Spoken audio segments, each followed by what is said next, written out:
మా ఎర్రకోడి ఇప్పుడు గుడ్లకైతే వచ్చింది. అది గుడ్లు పెడతా ఉంది. ఒక 7 గుడ్లు పెట్టి 8వ గుడ్డు అయితే చిన్నగా పెట్టింది.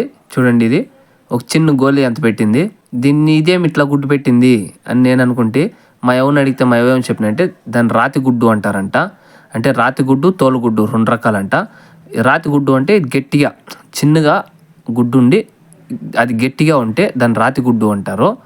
అదే చిన్నగా కానీ లేదా పెద్దగా కానీ ఉండి అది మెత్తగా ఉంటే గుడ్డు ఇట్లా అదిమినప్పుడు మెత్తగా ఉంటే అది తోలుగుడ్డు అంటారంట. తోలుగుడ్డు పెడితే కోడిని అయితే కోసేయాల. కానీ రాతి గుడ్డే కదా ఇది, దీన్ని ఇంకా ఏం అయ్యలేదు అని అయితే చెప్పా. చూడొచ్చు మీరు. నేను ఇంకా ఒక బిరు కూడా చూపిస్తాను. పెద్ద గుడ్డుకి చిన్న గుడ్డుకి 2 పక్క పక్కలో పెట్టుకొని కూడా చూపిస్తాను మీకు ఎంత గుడ్డు ఉందో. నాకైతే ఫుల్ ఆశ్చర్యమయ్యా ఈ గుడ్డుని చూస్తానే. మీరు ఎవరైనా ఇట్లా గుడ్డుని చూస్తుంటే కామెంట్ అయితే చేయండి. లైక్, షేర్, సబ్స్క్రైబ్ అయితే చేసుకోండి ఇలాంటి కంటెంట్ వీడియోస్